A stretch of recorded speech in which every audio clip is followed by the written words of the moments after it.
ating mga lolas.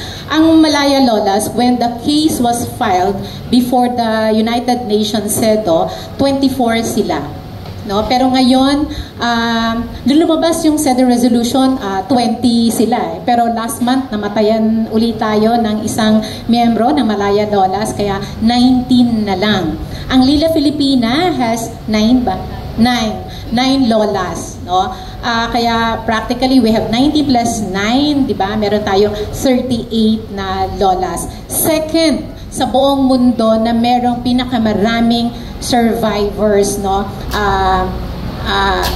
Na mga lolas. Ang number 1 is Indonesia. Kaya sa Japan, sa Taiwan, parang isa na lang yata, or talagang marami lahat namatay na. Talaga, ano ibig sabihin, no? Namamatay na yung ating mga lolas, no? They deserve justice.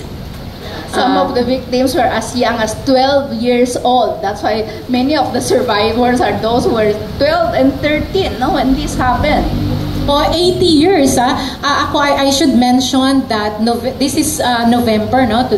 November 23 is the siege of Mapanike.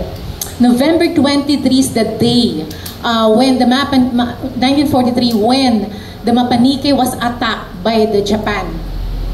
Talagang karumal-dumal because Mapanike is the seat of Ukbalahap, diba? Of the resistance movement. That's why targeted talaga ng Japan itong Mapanike. But then pagdating nila doon, lahat ng members ng Hukbalahap wala na doon. Ang natira ay mga kalalakihan ng mga civilian.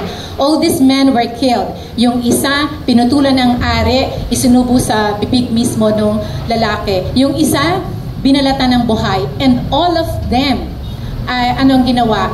They were killed at gunpoint at sama-sama silang sinunog. All these were made in front of the girls of Mapanike, who at that time were aged 9 to 13 to 14.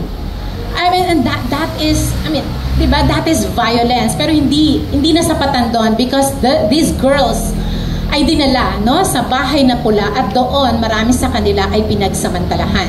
So, yan, November 23 is the siege of Mapanike. Sakto na this November ay narito tayo ngayon para pag-usapan itong bagay na to at para ipakita dito sa Japan's Prime Minister at sa sarili nating gobyerno ang ating disgusto dahil sa tuloy-tuloy nilang pagbabaliwala at hindi titiyak sa hustisya para sa ating mga lola.